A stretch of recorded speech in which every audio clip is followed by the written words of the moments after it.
Chapter 16. These things I have spoken to you so that you will not be led into sin. They will ban you from the synagogue, yet an hour is coming for everyone who kills you to think that he is offering a service to God. These things they will do because they have not known the Father nor me.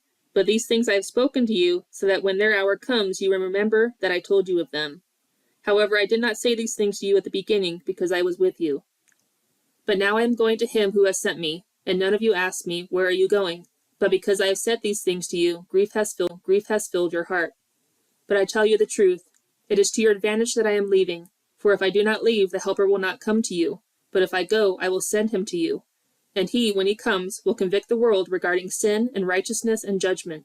Regarding sin, because they do not believe in me, and regarding righteousness, because I am going to the Father, and you are no longer going to see me, and regarding judgment, because the ruler of this world has been judged. I have many more things to say to you, but you cannot bear them at the present time. But when he, the Spirit of truth, comes, he will guide you into all the truth, for he will not speak on his own, but whatever he hears he will speak, and he will disclose to you what is to come. He will glorify me, for he will take from mine and will disclose it to you. All things that the Father has are mine. This is why I said that he takes from mine and will disclose it to you.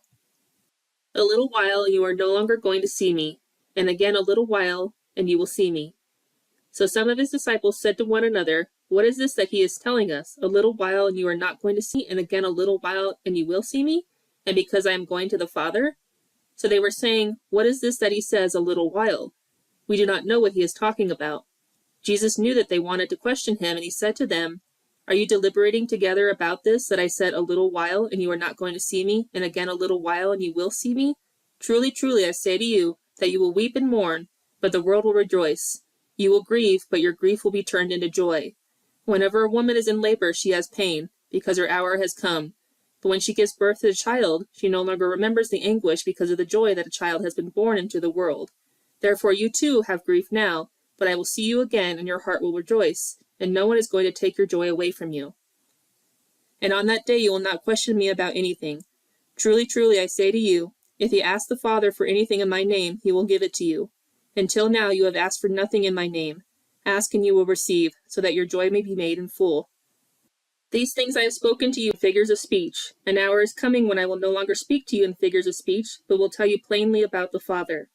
On that day you will ask in my name, and I am not saying to you that I will request of the Father on your behalf. For the Father himself loves you, because you have loved me and have believed that I came forth from the Father. I came forth from the Father and have come into the world. Again I am leaving the world and going to the Father." His disciples said, "See, now you are speaking plainly and are not using any figure of speech. Now we know that you know all things and that you have no need for anyone to question you. This is why we believe that you came forth from God." Jesus replied to them, "Do you now believe? Behold, an hour is coming and has already come for you to be scattered, each to his own home, and to leave me alone. And yet I am not alone, because the Father is with me. These things I have spoken to you, so that in me you may have peace. In the world you have tribulation, but take courage, I have overcome the world."